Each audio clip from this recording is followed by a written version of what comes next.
Good morning dear students. तो जैसा कि आपको पता है कि हम अपनी कक्षा में वर्णमाला के लेखन विधि को सीख रहे हैं, ठीक है। तो पिछली कक्षा में हमने स्वरों को लिखने का अभ्यास किया था इस प्रकार से, और आप सभी ने किया होगा होमवर्क, मुझे पूरा विश्वास है। और कुछ बच्चों का मैंने जिनका चेक किया है उन्होंने वाकई में बहुत सुंदर ढंग से लिखा है और बहुत ही सुंदर हैंड राइटिंग में लिखा है। तो अभी मुझे ऐसा लगता है कि आपका हाथ भी घूमना शुरू हो गया है और आप अच्छे से लिख पा रहे हैं, ठीक है। तो अभी हम आज से क्या लिखना शुरू करेंगे। अभी हमने स्वर खत्म किया है यहाँ तक, ठीक है। तो अब स्वर के बाद क्या आता है? व्यंजन, ठीक है। तो व्यंजन यानी कि क से और ज्ञ तक। तो अब हम व्यंजन लिखना शुरू करेंगे। तो सबसे पहला व्यंजन कौन सा होता है आपको पता होगा, आपने अच्छे से उसका अभ्यास किया है। तो सबसे पहला व्यंजन होता है क, दूसरा ख। तो अभी इस पेज पर हम क, ख, ग, घ और अं, च इन अक्षरों का अभ्यास करेंगे, ठीक है। तो सबसे पहले जब हम क लिखते हैं तो क के लिए, क्योंकि आपको पता है हमने पहले रेखीय अभ्यास किया था, ठीक है, तो उसमें अलग अलग रेखाएं बनाई थी हमने।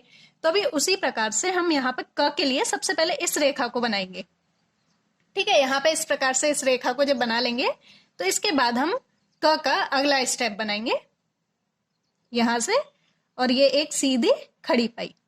हमारा आधा क बन के तैयार हो गया और हमको इसको इससे जोड़कर ही बनाना है, जैसा कि आप देख पा रहे हैं। इसके बाद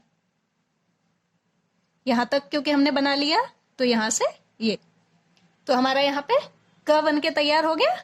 यह भी नहीं बना। इसके आगे हम यहां तक हमने बना लिया। अभी इसमें कुछ बाकी है। क्या बाकी है इसमें? ये ऊपर की शिरोरेखा। शिरोरेखा को खींचने के बाद ही हमारा क पूरा होगा। तो इस प्रकार हमें 4 स्टेप में क बनाना है, ठीक है। अब इसके बाद हम ख बनाने के लिए प्रयास करेंगे।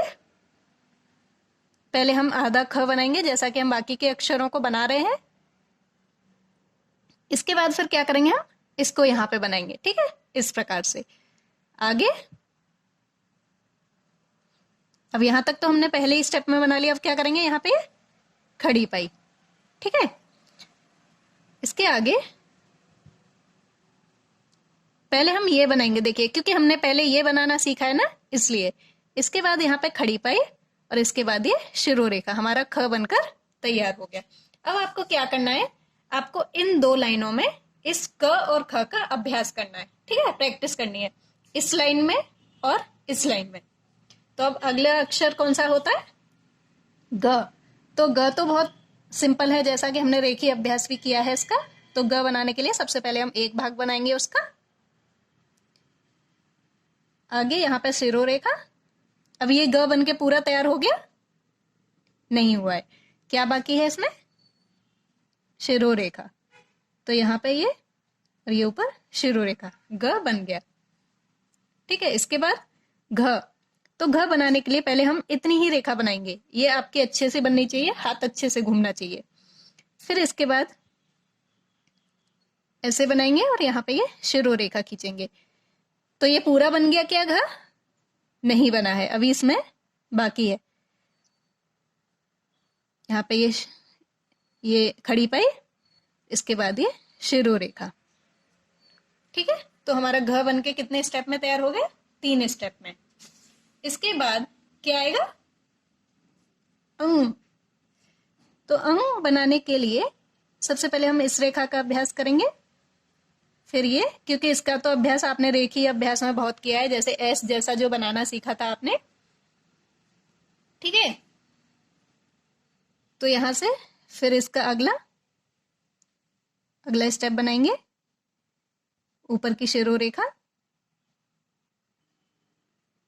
ये शिरोरेखा और इसके पीछे ये डॉट।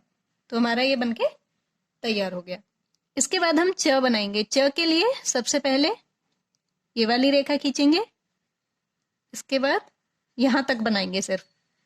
इसको बनाने के लिए यहाँ पे खड़ी पाई, सीधी रेखा, और इसके बाद यहाँ पे क्योंकि इतना हमने बना लिया है, इसके ऊपर क्या करना है, हमें शिरोरेखा डालनी है।